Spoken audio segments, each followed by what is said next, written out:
Comment augmenter ton crédit score et sortir de l'utilisation non modérée des cartes de crédit aux États-Unis d'Amérique?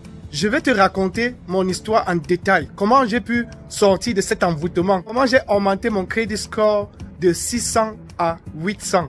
Je sais que c'est surprenant. Bienvenue sur cette nouvelle série Comprendre le système américain conçu par ton repère.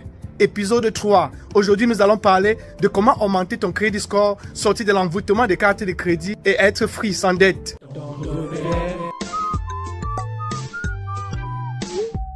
Comme je l'ai expliqué à l'épisode 2, dont je t'invite à regarder, qu'est-ce que le crédit score? La genèse du crédit score commence par la carte de crédit. Ceci est dit, si tu gères bien ta carte de crédit, tu vas avoir un bon crédit score, naturellement. Donc, c'est quelque chose que nous allons travailler dessus et je vais bien vous détailler ça dans cette vidéo. Il est important de commencer par comment utiliser la carte de crédit aux États-Unis. Comment se procurer d'abord une première carte de crédit, comment la manipuler, comment la manager, comment la gérer. Et en partant de là, vous allez pouvoir bien gérer votre crédit score. Vous allez pouvoir voir votre crédit score monter en vitesse, en mode exponentiel comme la mienne. Il y a 5 principaux éléments qui interviennent et qui affectent votre crédit score. Nous allons les citer ici et nous allons les détailler. Supposons que votre gestion de crédit est comme un gâteau et qui est partagé par pourcentage. Nous allons avoir 5 différentes parts du gâteau qui ne seront pas équitables. Et en fonction de cela, vous allez donc gérer votre crédit score à partir de votre crédit card. La part du gâteau qui sera la plus grande, vous allez faire plus attention parce que c'est là où, si vous faites d'erreur, votre crédit score va descendre en vitesse. Donc, il faut bien jouer. Regardez où la part du gâteau est plus grande et mettez plus d'attention à ce niveau pour ne pas avoir de surprises. La première partie, c'est votre historique de paiement, ce que les Américains appellent Payment History. Donc, à partir de là, nous voyons si vous payez vos crédits de manière récurrente, si vous ne sautez pas les mois, si vous n'avez pas de paiements en retard. Donc, il faut faire très attention. À lui seul, prendre 35%. Donc, ça veut donc dire que si vous blaguez avec cette partie de vos historiques de paiement, votre crédit score va être vu à la baisse très rapidement. Lorsque vous avez du crédit et qu'on vous demande de payer, payez au moins le minimum et à temps, pour ne pas affecter cette partie de Payment History. Le prochain élément qui affecte votre carte de crédit ou alors votre crédit score, c'est le montant que vous avez pris à crédit. Considérons par exemple si vous avez une carte de crédit de 1000 $ et que vous utilisez près de 900 $. Ça veut dire que vous avez utilisé un grand pourcentage de votre carte de crédit. Et à ce niveau, la rubrique Amount On à 30%. La prochaine rubrique qui affecte votre crédit score en utilisant vos cartes de crédit est la date d'ouverture de vos cartes de crédit. Donc, plus votre carte de crédit est vieille, plus c'est bien pour vous. Donc, faites attention de ne pas ouvrir plusieurs cartes de crédit la même semaine ou le même mois ou la même année. Parce que en fin de journée, ils vont additionner toutes vos cartes de crédit, vont additionner la date de toutes vos cartes de crédit, la date à laquelle vous avez pris vos cartes de crédit.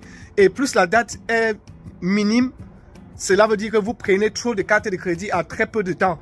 La prochaine rubrique, c'est Length of Credit. Et cette rubrique prend 15% du gâteau de l'utilisation de votre carte de crédit. Donc, ça veut donc dire qu'il faut faire attention. Et la 5e rubrique qui affecte votre crédit card, ce sont les différentes variétés de crédit que vous avez. Plus vous avez des variétés de crédit, plus votre crédit score est bien impacté positivement. Donc, il voudrait donc que si vous avez une carte de crédit liée au car loan, au paiement des voitures, carte de crédit liée à votre maison, crédit lié à votre achat, ou bien à votre école.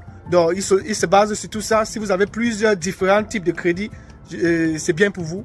Mais là, on ne vous envoie pas donc ouvrir tous les genres de cartes de crédit parce que vous voulez toucher cette rubrique. C'est pour ça qu'on dit que ce crédit score, c'est le vrai piège, c'est l'arnaque, c'est la manipulation. Parce qu'en même temps, on voudrait que vous ayez les différentes cartes de crédit pour chaque type de compte. Et vous voyez donc que vous allez toujours rester dans le crédit. Et comment donc sortir du crédit? C'est un piège. Faites attention. Je vous avais promis de vous raconter comment j'ai fait pour sortir de l'envoûtement des cartes de crédit ou alors comment j'ai augmenté mon crédit score allant de 600 à 800. Ça a été un gros miracle, mais un miracle qui est faisable. Bien, voici ce qui s'est donc passé. Il fut un moment que je n'avais pas de travail ou alors j'ai démissionné de mon travail par mon gré parce que souvent il faut savoir prendre le recul pour mieux sauter. Et je me suis concentré à faire une formation de DevOps et j'ai donc pris un recul.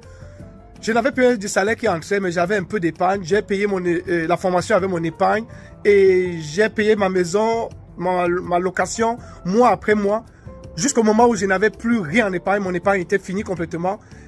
J'ai donc commencé à utiliser ma carte de crédit pour payer même mon loyer, pour payer n'importe quoi, mon carburant et quoi que ce soit. Ma carte de crédit a été utilisée au maximum possible. Je me suis donc retrouvé dans ce cercle vicieux, je ne pouvais plus ressortir. Chance pour moi, j'ai eu mon boulot, un bon boulot qui paye bien. Et j'ai donc commencé à payer ma carte de crédit tout doucement.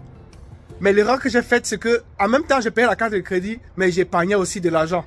Je me suis trouvé avec un grand montant d'épargne, mais aussi une grosse dette que je payais à compte-gouttes parce que je me disais que je maîtrise le système, je joue contre le système américain. J'ai leur crédit là-bas que je vais payer, je vais finir le jour que je voudrais et j'épargne mon argent parce que l'argent que j'épargne, c'est mon argent, c'est physique et puis je peux en faire ce que je veux.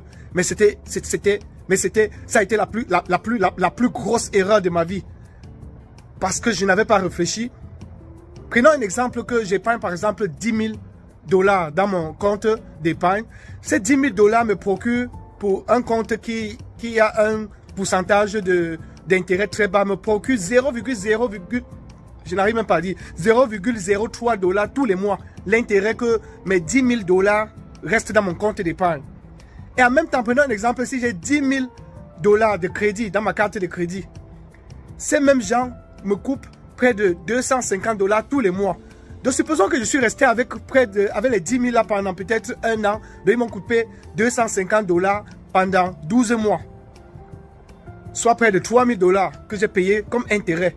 Et le crédit ne finissait jamais. Donc, le crédit ne va jamais finir parce que en même temps que tu payes, tu te dis que tu es en train de payer peut-être 500 $. Il retire 250 $ qui est intérêt. Et ça veut donc dire que tu as payé juste 250 $. Donc, je me suis assis un jour, j'ai dit, qu'est-ce qui ne va pas? Comment je fais que payer ce crédit et il ne finit jamais? J'ai donc constaté que j'étais comme ça emballé dans une boucle qui ne va jamais s'arrêter. Je tournais en rond comme un chien ou bien un chat qui est en train de vouloir mordre sa queue et j'ai constaté que je ne vais jamais arriver. Donc, je me suis assis, j'ai pris un bic et une feuille et j'ai donc calculé les différents intérêts que les gars me chargent tous les mois dans ma carte de crédit. Et en même temps, j'ai regardé combien est-ce que je gagne avec l'argent qui est dans mon compte d'épargne. Et c'était vraiment nul, il n'y avait pas match. Et la résolution que j'ai prise, c'est de retirer l'argent dans mon compte d'épargne et payer mon crédit. Donc, j'ai payé une partie de mon crédit et là, ça m'a permis de diminuer l'intérêt. Donc, les gars ne me chargeaient plus, par exemple, 250 le mois, mais c'était juste peut-être 10 ou 15 $ le mois. Là, c'était déjà un bon pas pour pouvoir sortir de cet envoûtement. Et après, donc, je me suis donné assez d'énergie à payer la carte de crédit rapidement. Donc, je n'épargnais plus d'argent. Je payais juste la carte de crédit au point où je suis sorti sans dette. So, à présent où je vous parle, je n'ai plus de dette. Et vous savez ce qui s'est passé? Les banques ont commencé à m'appeler. La banque commence à voir que, oh, ce gars commence à maîtriser la carte de crédit. Il connaît à gérer son compte. Elles ont augmenté ma ligne de crédit. Elles ont doublé ma ligne de crédit, je vous l'ai dit. Pour toujours me pousser à utiliser le crédit parce qu'ils ont vu que je connais payer le crédit. Ils ont augmenté ma ligne de crédit. Ça, c'est ce qu'on appelle de la manipulation. Et dès que tu es sorti de cet envoûtement, mon frère, fais l'effort de ne plus te retrouver là-bas. Parce qu'on ne tombe pas deux fois dans le même piège. Le conseil que je vais te donner, c'est d'éviter d'utiliser la carte de crédit de manière bête. Parce que dis-toi que les gars te chargent près de 20 ou 24, 25% du montant que tu as crédit dans la carte de crédit. Je sais que beaucoup ne le savent pas. Donc en gérant donc bien ma carte de crédit, mon crédit score a augmenté de manière exponentielle. De ce qui était de 600 à 800. Excellent. Oui, je suis content, je me vante. C'est cela qui fait ma richesse. Parce que je préfère être sans dette, avoir un peu d'argent que d'avoir des dettes et dire que je vis. Non, moi je suis tellement content. Et je ne dis pas que ce n'est pas bien de prendre du crédit, c'est bien. Si tu prends du crédit pour pouvoir acheter une maison, c'est bien. Si tu prends du crédit pour pouvoir faire du business et gagner beaucoup plus en retour, c'est aussi bien.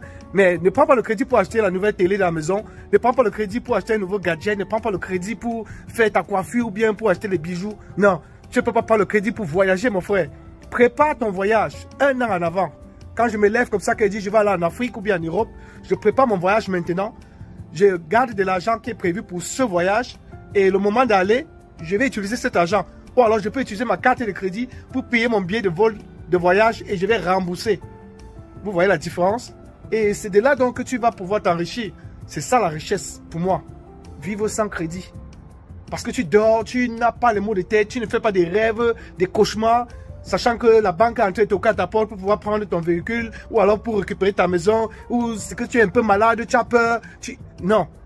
Et également, en même temps, je ne voudrais pas laisser à ma génération du crédit. Au lieu de le faire, je préfère ne rien laisser. Et faites comme moi. J'espère que cette histoire t'a permis de comprendre comment est-ce que je suis sorti de l'envoûtement des cartes de crédit. Comment est-ce que j'ai augmenté mon crédit score de 600 à 800. Et comment est-ce que je suis sans dette à nos jours. Et j'espère que toi aussi tu peux le copier. So, essaye de payer tes dettes rapidement. Essaye de ne pas en ajouter pendant que tu es en train de payer. Sinon, tu vas tourner en rond comme si tu es assis sur la chaise du coiffeur. Essaye d'être organisé. Essaye de ne plus faire des voyages juste par plaisir sans que tu n'aies organisé la chose. Essaye de t'organiser, de manger à la maison. Prépare, prends ta gamelle, pars au travail avec. Ne va pas au restaurant dépenser de l'argent à crédit pour acheter de quoi manger. Mon frère, sois organisé. Tu vas voir, ça va beaucoup t'aider. Oui, je suis tellement ravi, je suis content d'être dans cette situation. Regarde. Très chaud. Très chaud. Regarde. Je manque pas. Regarde. Très chaud. Je suis content, très fier de moi. Et c'est ça le bonheur pour moi. Retrouvons-nous dans le prochain épisode, dans l'épisode 4. On va parler encore plus du crédit. On va parler du crédit et autre chose pour pouvoir vous édifier afin que vous maîtrisez le système américain. C'est ça l'objectif de cette série. Allez, c'est parti.